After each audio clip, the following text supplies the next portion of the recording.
Star Citizen's economy has never made much sense. Buying and selling commodities was mostly static and boring. Locations didn't reflect what and why they sold products, and you could fly all the way across the system for a mission and not even get paid enough for gas. For a long time, we've looked to the quantum simulation to finally start making sense of everything. But with 3.23, the real shift in the game's economic state begins with quantum nowhere in sight. These economic changes are focused on the pricing of ships based on various characteristics of each ship, but as the year continues, this update promises changes to mission payouts, loot potential, commodity prices, player progression, and more. They will lay the groundwork for Star Citizen's economic simulation, but the truly dynamic simulation is still in the dark. And just in 2021, we were told by Tony Z, the creator of Quantum, that things would start moving that very year. We all know delays in Star Citizen are normal, but what happened here? Should we expect a more interesting economic backdrop to Star Citizen starting with Alpha 3.23? And where the heck is Tony Z and the quantum simulation? Thank you for coming to my Tomato Talk.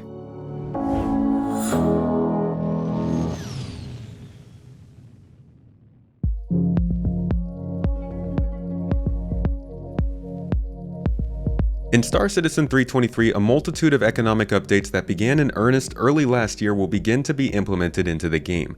While there have always been small tweaks here and there, it wasn't until August of 2023 that the economy team was fully broken out from Systemic Services and Tools, who handles a lot of other initiatives around the game. This new team is more focused on the economy and has been since working on various elements of it like commodity payouts, ammo pricing, global event leveling like in Xenothreat, armor and weapon prices, balancing the various career paths, shop item pricing structures based on where shops are and what factions they're aligned with, vehicle prices, ship prices, and all the other prices in the game. One of the more interesting things they've been developing, as per a recent monthly report, are the designation of sources, transformers, and sinks of resources. These would be your mines, refineries, and factories. These are just a part of the economic chain that begins with an explorer finding resources, progressing through all the stages of those resources being harvested and developed, and finding an end space in a shop being picked up, used, and found as loot, or in somebody's base. This is all part of the complex economy that was laid out in 2019's initial presentation of the quantum simulation, and the best sign of a dynamic economy we've seen yet. This one line, along with the economic changes being implemented over the next few updates, points to a true evolving economy driving Star Citizen. It likely won't be this year, but once server meshing is in a matured state on the live servers with multiple systems and higher player counts, we'll likely see a rollout of a dynamic economy that's partially driven by the players.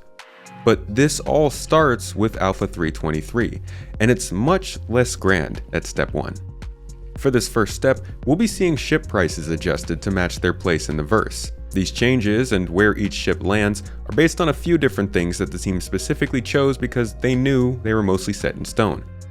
Rather than DPS, thrust output, or shield strength, the prices are more based on things like the manufacturer, who may use different specific design practices, materials, or components, or ship roles, in which combat is more specialized in ship design and necessity, translating to combat ships demanding a higher premium.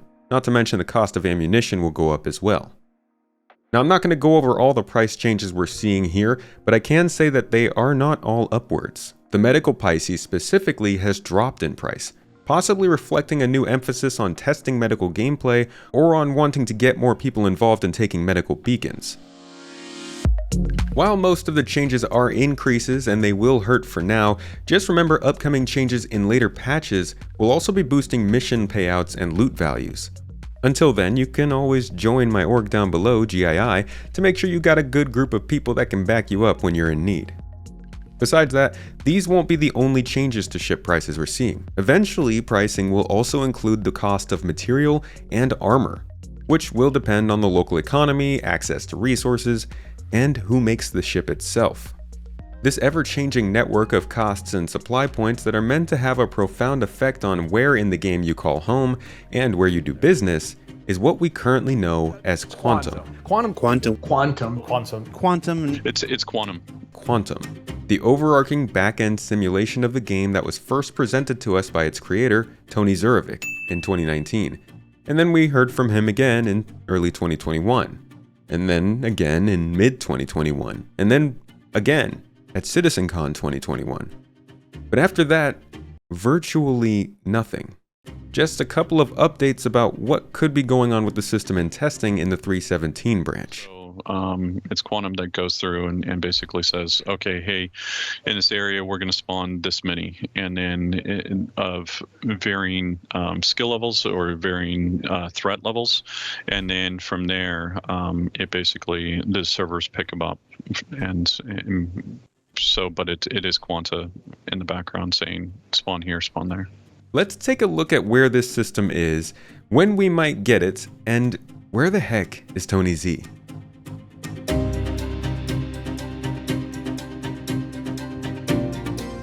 The quantum simulation, which is quantum, not quanta, is the background simulation of the Star Citizen universe. It handles supply and demand, the flow of resources between nodes, the population of security, industrial, and pirate AI, their proficiencies and dislikes, the virtual AI service that powers unique NPCs, and much, much more of the economy. I've covered it a few times in detail on this channel and on Space Tomato 2, which should give you a good idea of how the economy is meant to work. You'll find those below. But the system's been talked about quite a bit between the years of 2019 to 2021. Now, you know there was some big things happening around that time. These were definitely years of a lot of struggle and changing expectations as, besides external factors, both Squadron 42 and server meshing tech took the bulk of development priority. It did seem Quantum was being integrated into the game in some ways. At that time, we were told by Tony Z that later in the year the updates would begin. We're now in early stage testing to allow Quantum to start pushing the first few bits of simulated data out the door and start impacting the game, and we expect to go live with these efforts later this year. We were also told the system was matured and ready to start integrating with game services.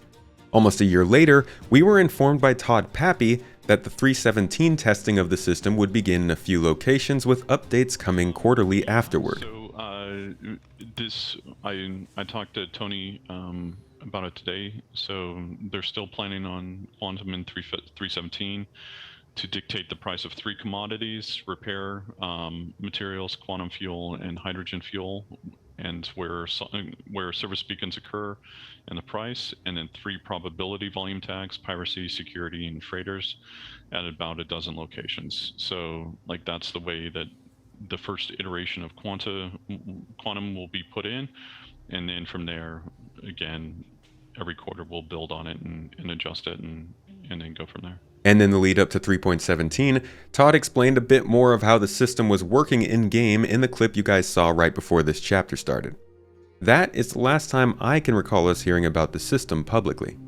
While many players will tell you that they did not notice this system at play, this is where the messaging stands. Since those 3 commodities were being affected at a limited amount of locations, weren't even tradable on the market, it was likely not for the player's experience that these tests were being run. I can say that service beacons did change during that time and have since been more predictable at spawning and more fun to do, so they may be driven by the Quantum system. But it's safe to say at this point that they haven't moved forward in a major way with this simulation, like with most things in Star Citizen, because they have prerequisites to complete. Luckily, we know what those prerequisites are. In October, right after CitizenCon, Spectrum user Zonat made a post about the quantum economy. A member of the economy team responded by saying, "The Quanta simulation is in a good place at the moment, but has paused development to focus on the aspects that'll drive it, like the gameplay, economy, and server meshing." They also mentioned that more concrete information will be shared later. What this means is that while the simulation could run right now, as we've discussed today, the current economy doesn't even have a baseline to feed off of. Ship prices, armor prices, mission payouts, even ammo costs just don't make sense. In addition, without most of the game's professions in a basic working state, especially including cargo hauling and trade, there's again not much of a baseline to set for the sim. Finally, server meshing will allow for way more players, way more entities, virtual AI and NPC spawning based on populations. There may not be a point in gearing the sim for a system that doesn't include that when we are so actively moving towards a server meshed game environment anyways, possibly doubling the work. What this also means is that CIG needs to get their naming conventions in line. Quantum is a simulation of the game universe. But from what I'm hearing, this is another case of work being done, but waiting for other bits to catch up. While I'm sure the quantum simulation will take many updates and tweaks to reach the goals set out in 2019 and 2021, the initial version they're going to give us is likely not far off now. Many of these components needed for this sim, the cargo hauling space, base building adding to the economy, multiple star systems, a reliable economic balance, a robust choice of items, weapons, and armors, and most importantly, server meshing.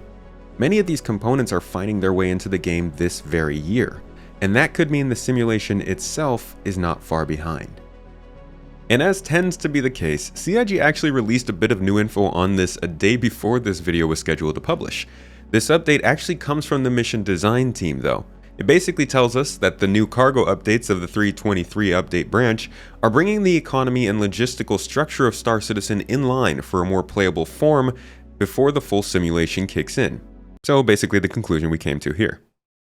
As for Tony Z, we've not seen the man in some time.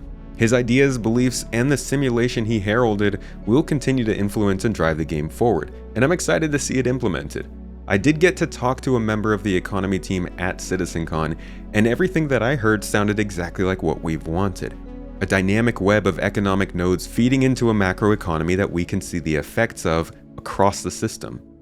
It seems that the economy is in the hands of a good team, and at some point, we'll see if Tony is still part of it. Until next time. Thank you for watching this video. The 323 economic updates are an expected change to a game that seems to be entering a new phase of development, headed for beta. With much more coming down the pipe in between now and the release of 4.0, this year continues to look like the year everything changes. If you'd like to keep up with this flurry of change and more quality videos like this, I release a new one every week, along with discussion and gameplay based streams on this channel, podcasts and deep dives into game development on Space Tomato 2, and gameplay on Space Tomato Plays. You can find all those below. And if you'd like even more content, like exclusive monthly videos, including my latest looking at CIG's in-game attempts to combat griefing, live podcast access every week, your referral code under each of our videos here on YouTube, and more, you can become a supporter here or on Patreon to help my family keep doing what we're doing.